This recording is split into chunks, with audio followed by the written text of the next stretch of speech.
Subscribe to our YouTube channel and press the bell icon to get the latest updates.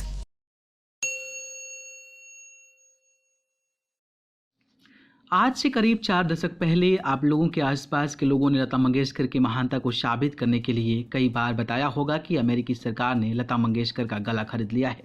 Lata ji के मरने के बाद उस पर अमेरिका में रिसर्च होगा कि लता जी की आवाज़ में इतनी माधुर्य क्यों है और कैसे है। किसी भी कालखंड में पैदा हुए महान लोगों की महानता को साबित करने के लिए इस तरह की किंवदंती कथाएं प्रचलित हो जाती है। इसलिए किसी भी महान शख्सियत की महानता को नापने का एक बहुत बड़ा पैमाना उनके बारे में तमाम किंवदंती कथाओं के प्रचलित होने की भी जरूर माना जाना चाहिए। तमाम वीर योद्धाओं, न्यायप्रिय राजाओं, चतुर मंत्रियों, प्रख्यात लेखकों, महाकाव्य के रचयिताओं के बारे में उनके जीवन से जुड़ी किंवदंती कथाएं भी उतनी ही प्रचलित रही है। इस तरह पिछली 5 पीढ़ियों में बराबर लोकप्रिय रही स्वर कोकिला लता मंगेशकर के बारे में भी उनके जीवन से जुड़ी किंवदंती कथाएं इतनी तरह की है जो उन्हें महान से महानतम बनाती हैं। ये किंवदंतियां ऐसी ही जन्म नहीं लेती। दरअसल जनमानस में जब किसी के लिए ऐसा भाव पैदा होने लगता है जिसे सोचकर लोगों को लगता है कि इसमें कुछ ऐसा है जो सामान्य मानव में नहीं हो सकता है, मतलब आम जनमानस से कुछ ऊपर का है, इस कुछ ईश्वरीय गुण हुए हैं। लता मंगेशकर के बारे में भी ऐसे ही कई दर्जन किंवदंतियां हैं जिनमें हमने अपने बचपन से सुना है। किंवदंतियों का कोई आधार नहीं होता, वे कितनी सत्य हैं इसका भी मतलब नहीं होता। जनमानस इसकी चर्चा करके अपने उस महान नायक को अपने मन में ईश्वर के बराबर हो या कहे, इससे इतर अपने से और जनमानस से उच्चतर साबित करके अपने अहम को संतुष्ट करता है। लता मंगेशकर के गले की सुरीली आवाज़ के जादू के पीछे का रहस्य क्या है, यह भारतीय जनमानस के लिए शुरू से ही उत्सुकता का विषय रहा है।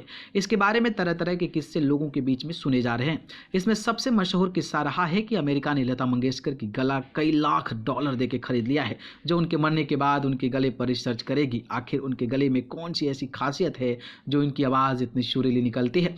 करीब 4 दशक पहले मेरा बाल मन इस बात को भी स्वीकार नहीं कर पाया। बचपन में मेरा जिज्ञासु मन कितने ही लोगों से यह जानने की कोशिश किया कि इस बात में कितनी सच्चाई है। जब मैंने गूगल किया तो पता चला कि अभी भी बहुत लोगों को यह जिज्ञासा है कि इस बात में कितनी सच्चाई है। कुछ दशक पहले जो बात गाँव में सुनाई देती थी, लता मंगेशकर को महान साबित करने के लिए बताई जाती थी, उसको लेकर अब भी लोगों में जिज्ञासा बरकरार है और लोग गूगल की तमाम कैप्शन आंसर्स वाली वेबसाइटों पर इस सवाल को पूछते हैं। इस तरह की किंवदंतियाँ कैसे जन्म लेती है ये कोई नहीं जानता। मोहम्मद रफ़ी के बारे में भी एक ऐसी किंवदंती सुनी जो बाद में हकीकत से कोसों दूर निकली। गाँव में किसी ने मुझे बताया था कि एक बार नौशाद साहब को ट्रेन पकड़नी थी, वो लेट हो रहे थे। प्लेटफॉर्म पर हड़बड़ी में उनका पैर एक सोए हुए भिखारी से टकरा गया। नौशाद साहब के आगे बढ़ते ही भिखारी ने गाते हुए कहा कि अरे जाने वाले।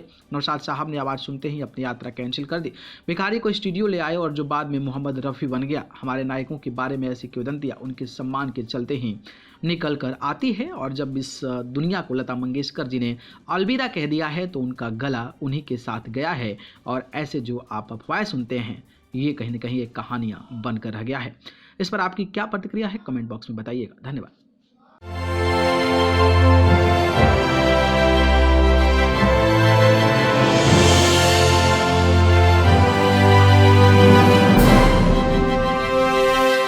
Subscribe to our YouTube channel and press the bell icon to get the latest updates.